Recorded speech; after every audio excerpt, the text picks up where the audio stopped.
Un saludo para todos, mi nombre es Darwin Sánchez y me ha correspondido el tema de UPS rotativas o también conocidos como UPS dinámica. Muy bien, de forma general, ¿qué es una UPS?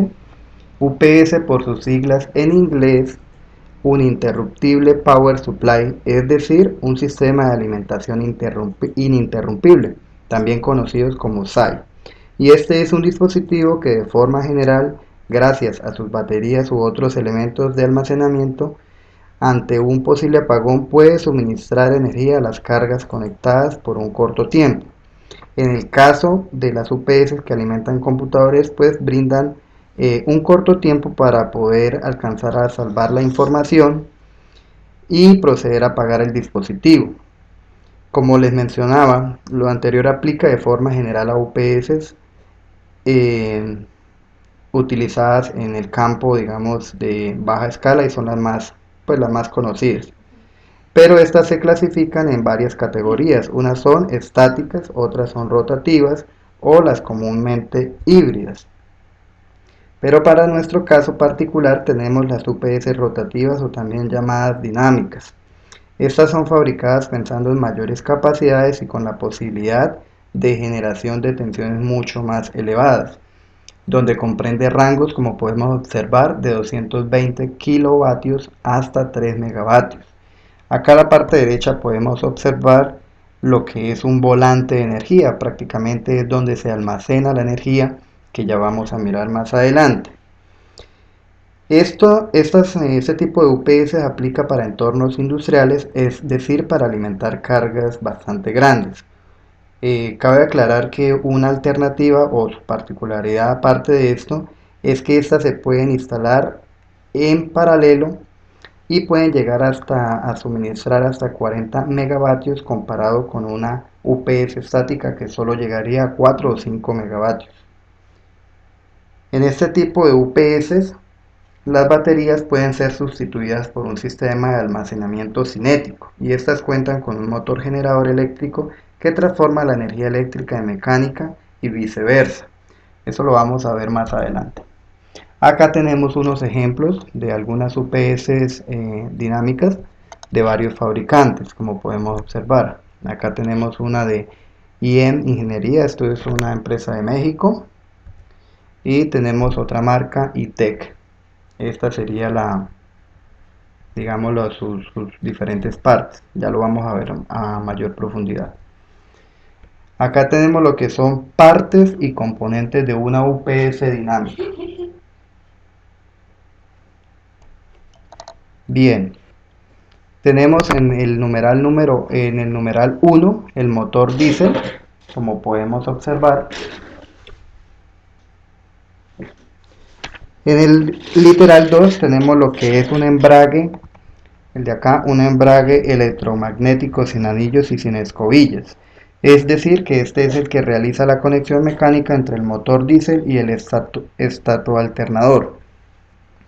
Tenemos en la parte 3 una fuente de poder, es la misma fuente de poder y almacenamiento de energía, también llamado estatoalternador, y está compuesto internamente primero por una máquina síncrona y por un acumulador de energía cinética con excitación independiente, que era el que les nombraba en la lámina anterior, que podemos ver acá, o también llamado volante de inercia. Normalmente este tipo de UPS es autoenfriado y algunos modelos, en el caso del motor generador, contiene una jaula amortiguadora de armónicos. Bien, en el numeral 4 tenemos lo que es el armario de circuitos de potencia y en el literal 5 lo que es el armario de mando. Este contiene un autómata programable con sus tarjetas electrónicas específicas que aseguran el mando y la supervisión del sistema. Es un estilo de sistema SCADA, llamémoslo así. Como podemos observar para el caso especial del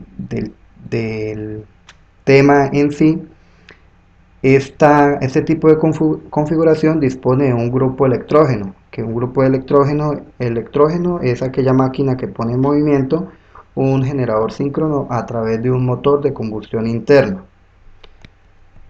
Bien. Bueno, tenemos una primera parte que es el funcionamiento como tal del sistema UPS dinámico en presencia de la red, es decir, está alimentado por la red eléctrica. Cuando tiene suministro de la red eléctrica, los disyuntores del lado de la alimentación D1 y del lado de la carga D2 se encuentran cerrados y el del bypass, que se denomina como D3, un bypass automático, está abierto y la red en sí es la que alimenta las cargas críticas. La máquina sincrónica funciona como motor y el árbol del estatoalternador gira para este caso a 1500 RPM, mientras que el acumulador de energía cinética se mantiene a la velocidad de 2950 RPM. Normalmente el sistema se mantiene en servicio normal más del 99% y esto va en dependencia de las interrupciones del suministro eléctrico. Durante el servicio normal, bueno, tenemos, digámoslo por así decir, los fenómenos que elimina o minimiza. Entre ellos está la eliminación de microdesconexiones, es decir, las desconexiones menores a 50 milisegundos aún ante el 100% de carga en funcionamiento, y esto sin necesidad de poner en marcha el motor diésel. Tenemos otra parte que regula la tensión de la red. Esto sucede que al fluctuar la tensión de la red, el sistema electrónico de regulación de la tensión actúa sobre la corriente de excitación de la máquina síncrona, por lo cual la tensión suministrada se mantiene dentro del 1% del valor preestablecido. Cabe aclarar que para variaciones de tensión de la red superiores al 10% va a provocar la apertura del disyuntor del lado de la alimentación y va a poner en marcha la máquina síncrona y el motor diésel.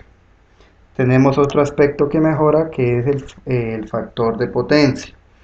La sobreexcitación del motor síncrono permite suministrar la potencia reactiva absorbida por la carga, por lo cual el factor de potencia medido en el punto de conexión con la red se encuentra cercano a la unidad.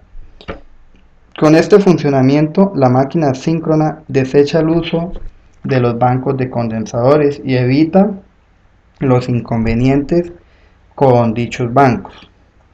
Otro aspecto es que presenta el filtro de los fenómenos transitorios. Bueno, dentro de los fenómenos tenemos como las descargas atmosféricas, el hecho de que las ramas también toquen la red, y recordemos que un transitorio es un disturbio subcíclico que se dividen o se clasifican en impulsivos y oscilatorios. Bien, entonces el conjunto de inductancia máquina sincrónica asegura una desconexión entre la red y la carga cuando se producen fenómenos transitorios rápidos o también armónicos. Es decir, que con ello, por un lado, la carga se protege con respecto a las perturbaciones de la tensión de la red, como se mencionaba, sobretensión y sobretensiones debido a los relámpagos o incluso ante maniobras o por armónicas de tensión. De esta forma, las cargas críticas que tenemos, como son los hospitales, donde pues existen los cuartos de cirugías o salas de recuperación, también las unidades UCI, se benefician de una alimentación de muy alta calidad, aún en el caso de una red de suministro bastante perturbada. También cabe aclarar de que existe el hecho de que va a proteger cargas sensitivas o cargas sensibles, ya que estas requieren de un suministro de alta calidad, de voltaje y frecuencia estables, ausencia de ruido, ausencia de distorsión y voltaje mínimo de neutro a tierra. Otro valor agregado al funcionamiento de este tipo de UPS es el hecho ante las demandas de corrientes bastante elevadas que suceden por puesta en marcha de motores o por cortocircuitos, y sumado a ello las corrientes armónicas debidas a las cargas no lineales, ya que éstas se van a filtrar mediante el sistema UPS rotativo. Bien, cabe mencionar de que existen otros fenómenos que se pueden minimizar o eliminar, como la supresión de transitorios de línea, disturbios armónicos como ya les mencionaba, supresión de voltaje transitorio mediante el conjunto motor-generador, Y adicional a ello se espera que también corrija los siguientes fenómenos, como son los sobrevoltajes transitorios en modo normal, ruido en modo normal, las muescas en el voltaje, como se mencionaba en otra exposición, llamadas también notch, las depresiones de voltaje sag, elevaciones de voltaje swell y las interrupciones del voltaje y variaciones de la frecuencia. Bien, tenemos el funcionamiento en el caso de una perturbación de la red. Este es el esquema como tal. Y en este caso hay que tener las siguientes consideraciones. Primero, que el motor diésel está detenido, es decir, está el embrague abierto. El árbol del estato alternador gira a 1500 RPM y el acumulador de energía cinética estará girando a 2950 RPM. Esto antes del fallo o digamos de la perturbación. Cuando el sistema detecta una perturbación de la red, el disyuntor de la red se abre, para lo cual la máquina síncrona que funcionaba como motor pasa sin demora a funcionar como alternador, mientras que el armario de mando modula el acoplamiento inductivo entre el árbol principal y el rotor acumulador. De esta manera se asegura la alimentación de las cargas críticas sin perturbaciones importantes de la tensión. Están entre un rango de menos del 5% en amplitud y menos del 1% en la frecuencia. El motor eléctrico de arranque pone el motor diésel en marcha junto con la apertura del disyuntor del lado de la red. Aproximadamente un segundo más tarde, el embrague electromagnético se cierra progresivamente y se establece la conexión mecánica entre el motor diésel y el estatoalternador. El motor diésel asume rápidamente la carga y su velocidad se mantiene constante mediante el regulador electrónico de velocidad. De esta manera, dicho motor diésel entrega la potencia mecánica que le corresponde a la potencia activa absorbida por la carga. Y a continuación se lleva el hecho de que el acumulador de energía cinética progresivamente a su velocidad preestablecida. Ya dicho esto, cuando la tensión de la red vuelve a tener un valor aceptable o se ha estabilizado, en la medida que el acumulador de energía cinética ha alcanzado su velocidad preestablecida, el sistema vuelve al servicio normal. Luego el motor diésel sigue girando sin carga para enfriarse y luego procede a detenerse. Bien, aquí cabe aclarar un aspecto muy importante, que es el hecho de cómo garantizar el arranque del motor diésel. ¿Por qué menciono esto? Esto es debido a que comúnmente en estos tipos de configuraciones donde se utilizan grupos electrógenos, se incluye un grupo, como les mencionaba, de motor, que va a depender de otros factores como el hecho de la carga de las baterías o, digámoslo así, presentar un punto débil, que es que el motor en muchas ocasiones no se va a poner en marcha. Como les mencionaba, puede ser por fallas del motor de arranque, fallas en las baterías o incluso por fallas o problemas de mantenimiento. Para ello, este fabricante como tal incorpora una solución mediante la introducción de una secuencia redundante de puesta en marcha, que funciona de la siguiente forma. En caso de que el motor diésel no se ponga en marcha, después de abrirse el disyuntor del lado de la red, el embrague se cierra de todas maneras y conecta mecánicamente el estatoalternador al motor diésel. Por tanto, el acumulador de energía cinética permite forzar la puesta en marcha del motor diésel, y esa secuencia de puesta en marcha puede ocurrir eventualmente y es aceptable tanto para el embrague como para el motor diésel. Bien, entonces como podemos observar, pues, ¿qué es lo que se busca? De forma bastante segura, garantizar de que dicho motor arranque. Tenemos otro aspecto bastante importante, que es la alternativa de conexión en paralelo, como les mencionaba en un principio. Esto permite pues aumentar la capacidad de potencia que se suministra. Otro aspecto es que esta disposición permite una adaptación fácil de la instalación a la potencia de la carga, así como de la evolución de la misma. Bien, entonces acá, como podemos ver en el gráfico, están conectados en paralelo dos unidades UPS dinámicas. Como ventajas tenemos que son más confiables que los sistemas UPS estáticos, da garantía absoluta de puesta en marcha del motor diésel, como les acabo de comentar, acumulación de energía cinética antes de volver al servicio normal, lo que permite remediar fallos sucesivos de la red, también como se le mencionó, se explicó, suministro automático de potencia reactiva, esto es un factor bastante importante. También presenta tasas de fallas menor, son más eficientes energéticamente y en ningún momento el THD, es decir, la distorsión total armónica, va a ser superior al 3%. Esto va en dependencia del fabricante. Hay algunos que dicen que o garantizan eh, inferior al 2%. Tenemos unos requerimientos adicionales y desventajas. El hecho, digámoslo así, una de las desventajas es que este modelo rotativo produce mayores vibraciones y ruido. En el caso del motor diésel acoplado puede alcanzar los 110 decibelios, es decir, esta unidad, pues el decibelio es una unidad para medir la intensidad o sensación sonora. Debido a esto, nace la necesidad de disponer de elementos amortiguadores en bancadas y silenciadores, así como aislamiento frente a vibraciones. Por lo tanto, estas unidades de UPS rotativa requieren más mantenimiento, tienen un tamaño y peso elevado y debe realizarse un mantenimiento preventivo anual del motor diésel y semestral del acumulador de energía cinética.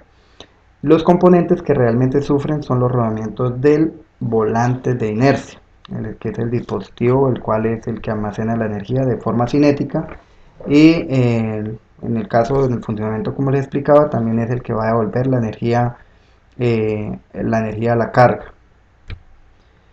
Tiene a nivel de aplicaciones, se puede alimentar alimentación de cargas críticas como instalaciones médicas, sistemas de soporte de vida como les mencionaba. Tiene también una aplicación bastante amplia en el almacenamiento de datos y sistemas computacionales, telecomunicaciones, equipos de emergencia. Y como les mencionaba, un procesamiento industrial. O sea, esto aplica más a la parte industrial. Bien, ya para finalizar las conclusiones, pues como se pudo evidenciar a lo largo de la presentación, tenemos que ofrece mayores beneficios que una UPS estática, tiene aplicaciones orientadas a nivel industrial, ya que se requiere mayor potencia y niveles de tensiones superiores. Un dato bastante importante es la capacidad de sobrecarga transitoria, que está en el rango del 300 al 600% de la carga total para liberación rápida de fallas. Esto comparado con las UPS estáticas alcanzan a un rango del 150%.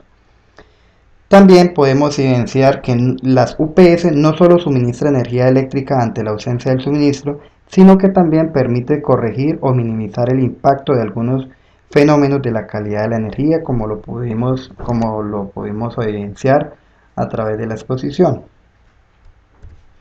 Acá cuento con las referencias y los libros citados como tal, de donde se sacó la información y algunas páginas.